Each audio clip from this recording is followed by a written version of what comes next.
नमस्कार। आज मैं सुना रही हूँ सूर्य बालाजी की कहानी होगी जय हे पुरुषोत्तम नवीन। बात फैल गई चारों तरफ, जंगल की बात जंगल की आग की तरह। अरुण वर्मा ने आज फिर एक ट्रक पकड़ा है तो खैर ऐसी कोई बात नहीं, सभी फॉरेस्ट वाले पकड़ते रहते हैं। ऐसे कि जहां माल लादकर चुपचाप रफू चक्कर हो जाने की सरसराहट सुनी, टॉर्च की रोशनी फेंककर एक तीखी सीटी के साथ दहाड़ मार दी। स्टॉप! कहाँ जाता है बे? खबरदार जो भागने की कोशिश की। चलो रोको ट्रक उधर। ट्रक रुक जाता है। बैठा हुआ ड्राइवर और साथी उतर आते हैं हाथ जोड़कर। कुछ अदद हुजूर माई बाप किस्म के सिखाए पढ़ाए मुहावरे, कुछ गरज तरज लानत मलामतें, घुड़कियां और फुसफुसाहटें, और सबसे आखिर में एक हाथ से दूसरे हाथ में सरकती हुई नोटों की गड्डियां। और इसके बाद ट्रक ऊपर से बीड़ी और पीछे से जले तेल का धुआं छोड़ता जंगलों को रौंदता आराम से गुजर जाता है। सो इन बातों से कोई उत्तेजना नहीं फैलती। उत्तेजना की लपटें तो फैलती हैं जब अरुण वर्मा कोई ट्रक पकड़ते हैं, क्योंकि पकड़ते हैं तो किसी हालत में छोड़ते नहीं। दूसरे, उनके ट्रक पकड़ने पर न मटन पुलाव बन पाता है न चिकन बिरयानी। उल्टे हफ्तों पखवारों सनसनी हलचल इंक्वायरी बैठकें, कुल मिलाकर मौसम में ठंडक पड़ते पड़ते महीनों लग जाते हैं। इस बार तो सीधे सीधे दावानल ही भड़का दिया। इस अकल के दुश्मन ने जो ट्रक पकड़ा है वह किसी ऐसे वैसे ठेकेदार जत्थेदार का नहीं, सीधे सीधे एमएलए के भतीजे का है। और ये नाते रिश्ते तो दिखाने के लिए हैं, असल में तो सारा का सारा कारोबार उन्हीं का है। अब ऐसे नादान तो नहीं थे कि पहचान ना पाए हो। अरे लाल सूरज के छापे और त्रिशूल की निशानी वाले ट्रक दूर से ही अपनी पहचान बताते हैं। निशानी लगाई किस लिए गई है? बेकार का अड़ंगा हटाने के लिए ही तो। जंगल का जर्रा जर्रा जानता है, कुछ कहने सुनने की जरूरत ही नहीं। जब सारे क्षेत्र पर उसका राज है तो जंगल क्या उससे अलग है? उनका जंगल वह चाहे काटें चाहे रखें। अरुण वर्मा के बाप का क्या जाता है? सब कुछ जानते हुए रोका। अपने पूरे होशो हवास में थे अरुण वर्मा। इसमें से कुछ लोगों को शक है, पर पीते पिलाते भी तो नहीं, कुछ ज्यादा बोलते बतियाते भी नहीं। फिर भी अब ऐसे कांडों के बाद उनके अगल बगल से गुजरकर किसी को अपना सिर कलम करवाना है क्या? खैरियत चुपचाप कतरा कर निकल जाने में ही है। जो भी हो जाए, यहां से तो चैन की सांस पड़े अगल बगल के खाते पीते क्वार्टरों में। पर खाना पीना बदस्तूर चलते रहने पर भी एक उधेड़ बिन तो जब तब हलकोरती ही है। आखिर क्या मिलता है इस शख्स को हर महीने 2 महीने पर अपना सिर इस महकमे की चक्की में कुटवाने में? देखने सुनने में कुछ ऐसा खबती सनकी किस्म का या अकड़बाज अड़ियल भी नहीं लगता। सीधा साधा पढ़ा लिखा बाल बच्चेदार आदमी, पूरे अदब कायदे वाला। फिर इसकी आदतें आखिर बिगड़ी कैसे? खोट कहाँ है कि अपने कैरियर में भदरंगी थिगलियां लगवाता है, यहाँ से वहाँ तबादलों का फरमान लिए भटकता फिरता है। यहाँ इस हल्के में भी तो शायद अभी सारा सामान खुला भी ना हो। अगल बगल के क्वार्टरों की खिड़कियां आहटे लेती खुलनी बंद होनी शुरू हो गईं। सरे शाम घर लौटे पतियों से हड़बड़ाई बीबियां पहले यही पूछती हैं, क्या हुआ, माने कि नहीं अरुण वर्मा? मरेंगे और क्या। गृह स्वामी लुंगी का फेंटा कसते कसते चाय का प्याला थाम लेता है। मगर आदमी दिलेर है। तुम्हारा सिर? जवाब कुछ इस तिलमिलाहट के साथ मिलता है कि पूछने वाली सिटपिटाकर भजिए तलवाने पहुंच जाती हैं। गरम भजिए आने तक गृह स्वामी माकूल जवाब सोच चुका होता है। अभी नया खून है ना, उबाल आते देर नहीं लगती। जब खून जलना शुरू हो जाएगा तब आटे दाल का भाव पता चलेगा बच्चों को। कुछ इसी किस्म का वार्तालाप बाकी क्वार्टरों के पतियों और उनकी बीबियों के बीच चलता होता है। महादेव कह रहा था, बड़ी गहमा गहमी है आजकल दफ्तर में। अच्छा, यह अरुण वर्मा कौन है, कैसा है देखने में?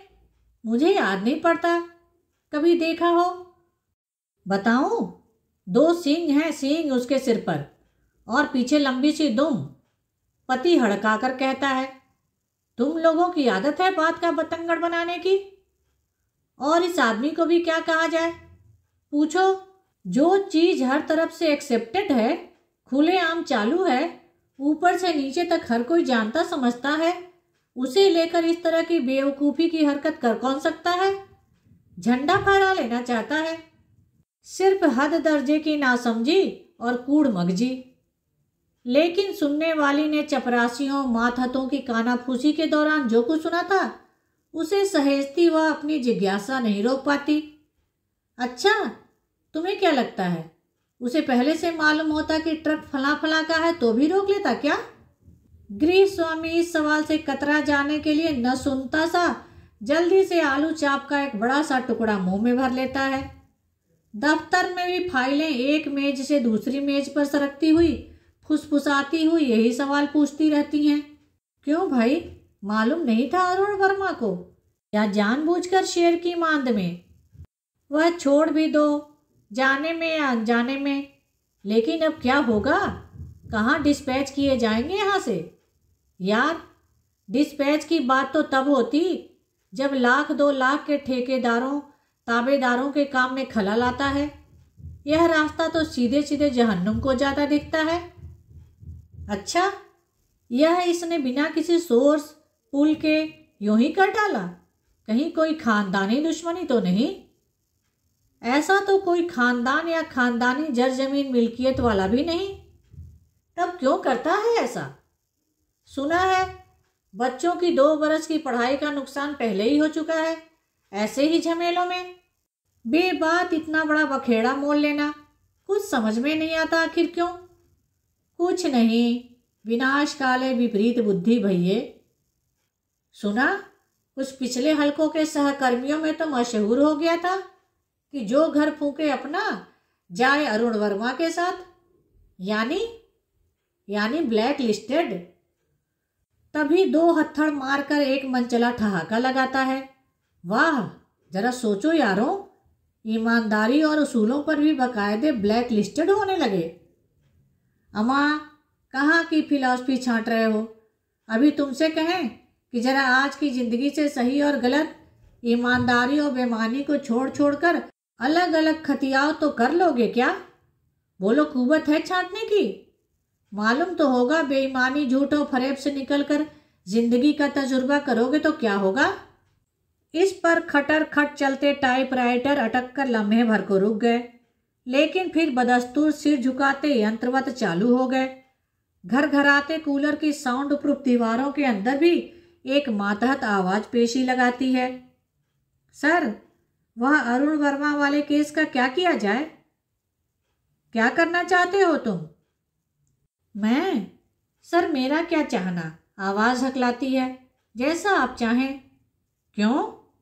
वर्मा तुम्हारे अंडर में है, इमीडिएट बॉस तो तुम ही हो, रिपोर्ट तुम्हें ही अपने कमेंट के साथ फॉरवर्ड करनी है भाई।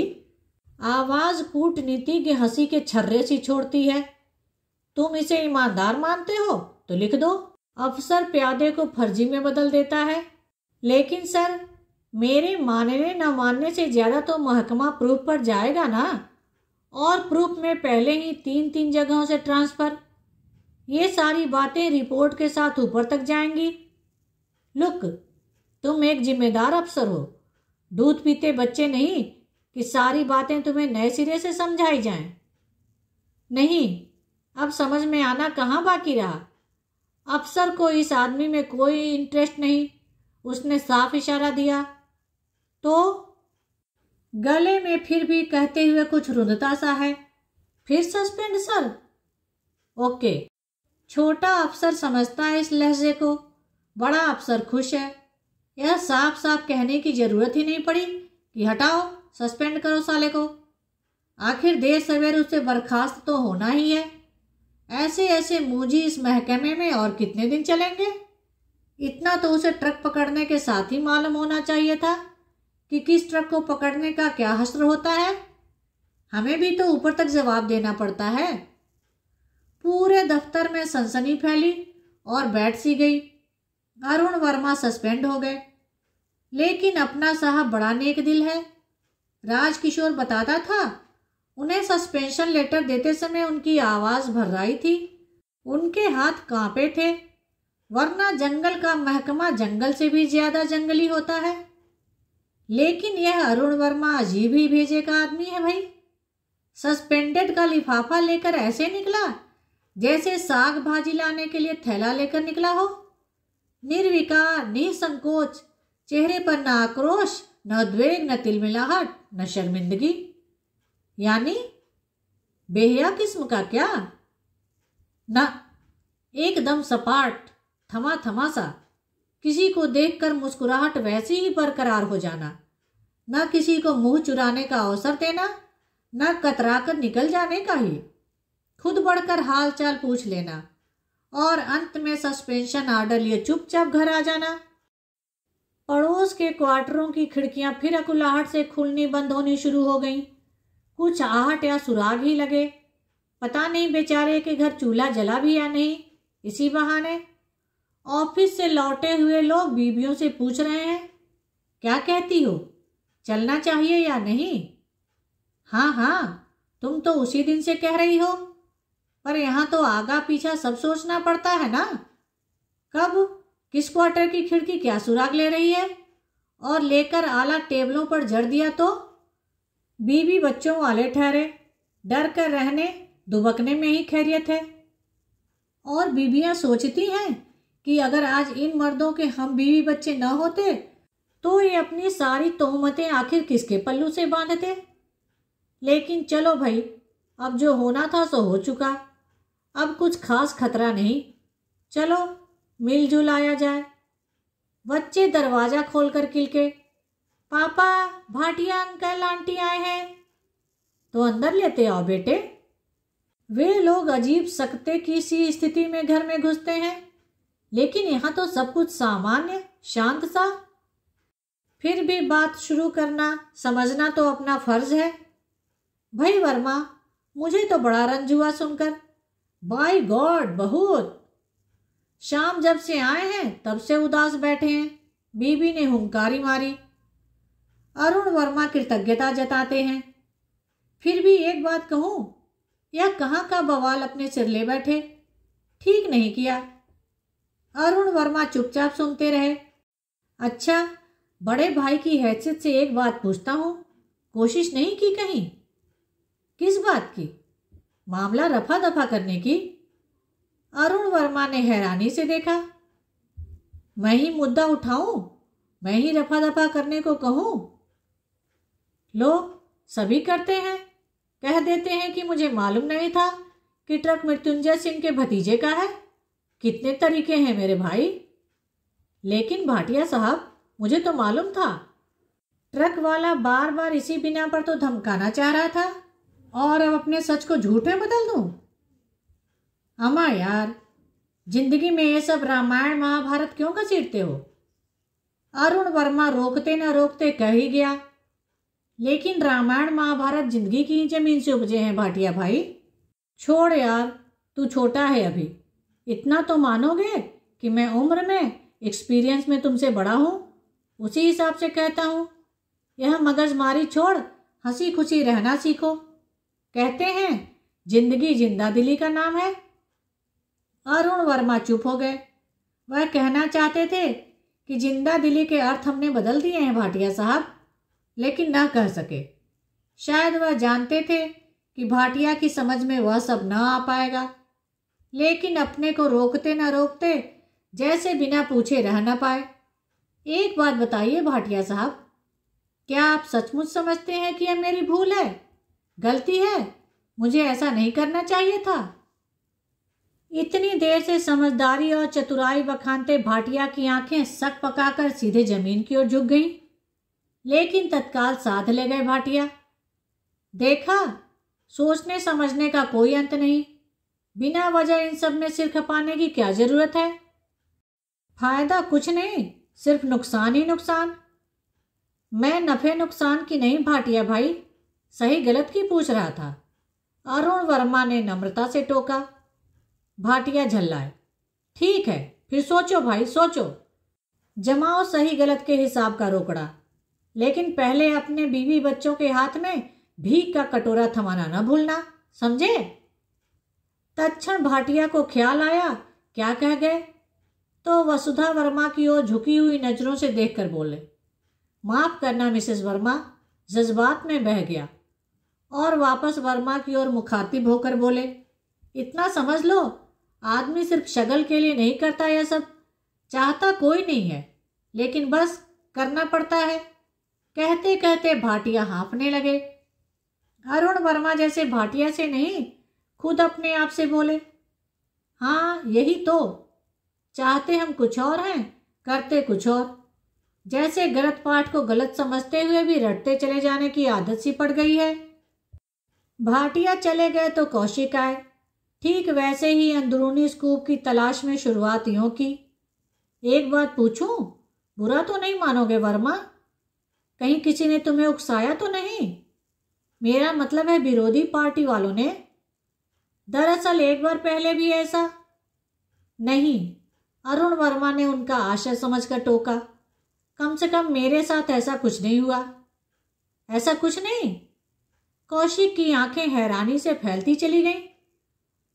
तो तुम्हारा मतलब है इस दुस्साहस और तबाही का तुमने खुद बुलावा भेजा है? कहीं कोई ताकत तुम्हारी बैकिंग?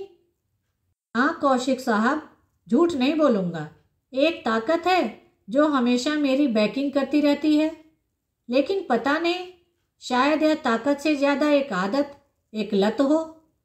अरुण वर्मा बच्चों सी हंसी हंसते हैं। कौशिक का चेहरा उतरता चला जाता है। एक विचित्र एंटी क्लाइमेक्स से गुजरने की तरह। यह कैसा स्कूप, यह कैसा रहस्योद्घाटन है कि मुंह चुराकर निकल जाने को जी चाहने लगे, लेकिन फिर भी मंच के बीचों बीच फंसे थे, एकदम से भागा भी नहीं जा सकता था। फिर भी मान लो तब तैश में थे, लेकिन अब तो आगा पीछा सोचो।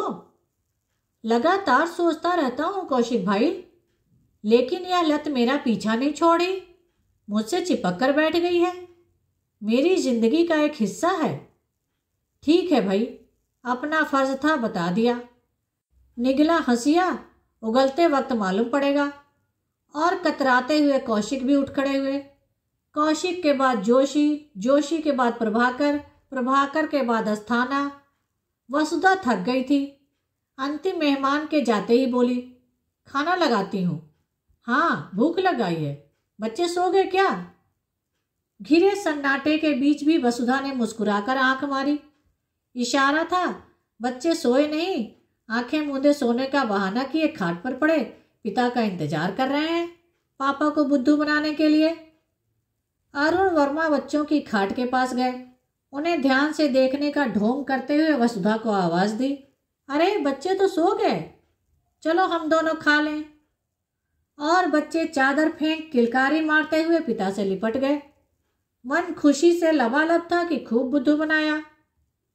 खाना देखते ही अरुण वर्मा किलक उठे। वाह, मूली के पराठे, कुरकुरे और लाल, एकदम माँ की तरह। यह तुमने अच्छा किया जो माँ से पराठे बनाना सीख लिया। वसुधा ने जानबूझकर बनाया था। डोंगा तो खोलो, पालक और बैगन भी है, तुम्हारे परिवार का फेवरेट।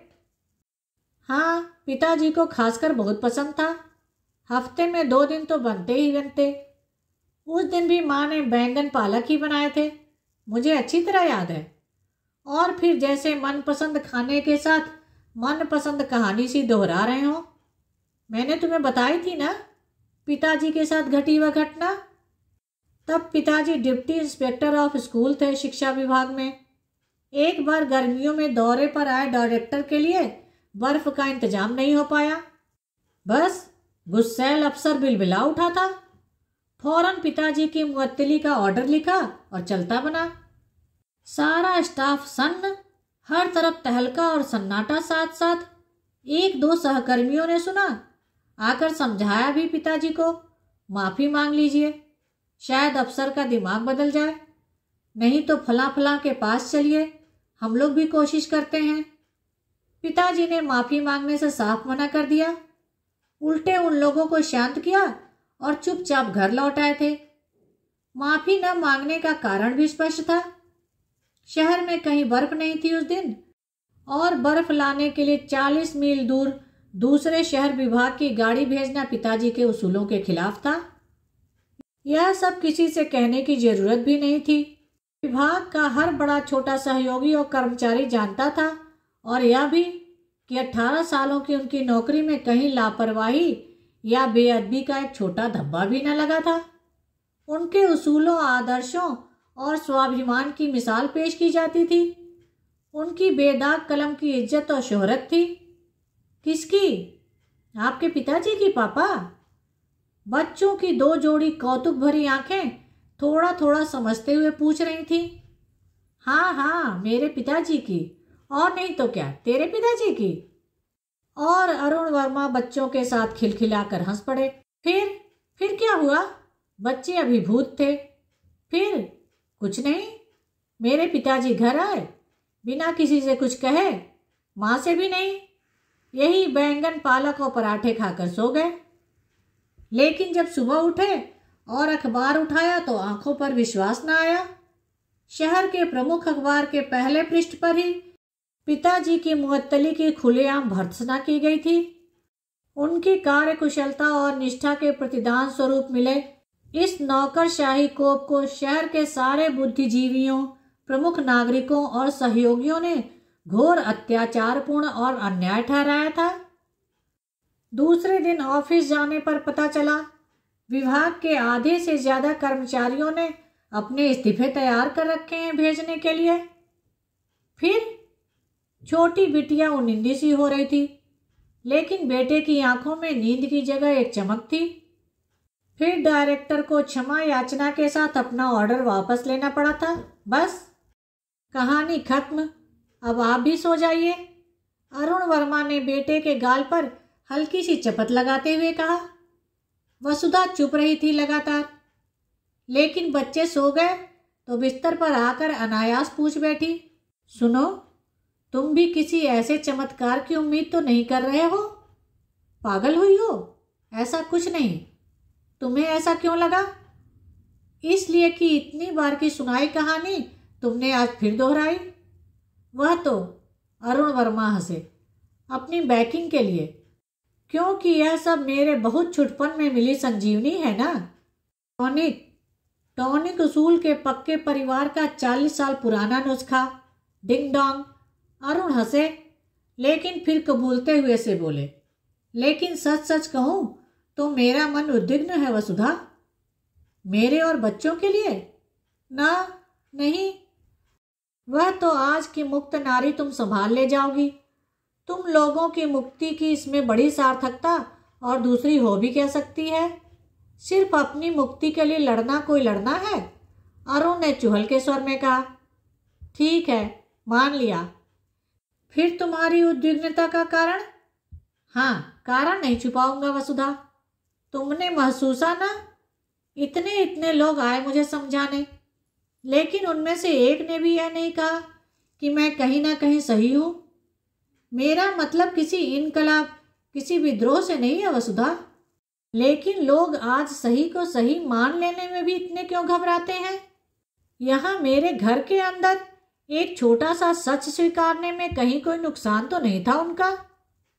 सीधी सी बात है, उनका नजरिया दूसरा है, और तुम्हें किसी की दया या सहानुभूति की जरूरत है क्या? नहीं वसुधा, अपने लिए नहीं, मैं तो खुद उनके लिए कह रहा हूं। लेकिन एक बात और भी है, अगर इतनी जरा सी परिवर्तन या बदलाव की झलक न दिखे, तब तो यही लगता है ना कि शायद अब जीर्णोद्धार नहीं हो सकता। कुछ भी सोचना या करना व्यर्थ है। फिर वही बदलाव या चमत्कार जैसा कुछ कर दिखाने की मंशा या महत्वाकांक्षा। तुमने खुद स्वीकारा है ना कि यह तुम्हारी लत है। बस इसी तरह करते चलो। लेकिन आदमी मैं भी हूं वसुधा। किसी भी औसत कमजोर आदमी की तरह कमजोरियां मुझ में भी पनपती हैं। दुविधा मुझे भी घेरती है। बीवी बच्चों के दुखते कंधों के बूते पर किया गया यह व्रत संकल्प क्या ऐश और मुफ्तखोरी नहीं? जानती हूं, जिस व्यक्ति का परिवार उस पर आश्रित हो, उसकी बाध्यताएं, सीमाएं होती हैं। एक हद से आगे नहीं जाया जा सकता। लेकिन यहाँ हमारे केस में तो मैं तुम्हें स्वतंत्र करती हूँ। मेरी भी महत्वाकांक्षा समझ लो। लेकिन बच्चे सो गए। वसुधा ने हंसकर बातों का रुख मोड़ दिया। तुम भी सो जाओ अब। लेकिन सो नहीं पाए अरुण वर्मा। सारी रात आंखें छत दीवार टटोलती रहीं। एक के बाद एक सधे बधे हाथ वापस आकर लौट जाने का रास्ता दिखाते रहे, जैसे कह रहे हो, लौटो अरुण वर्मा, यह आम रास्ता नहीं है।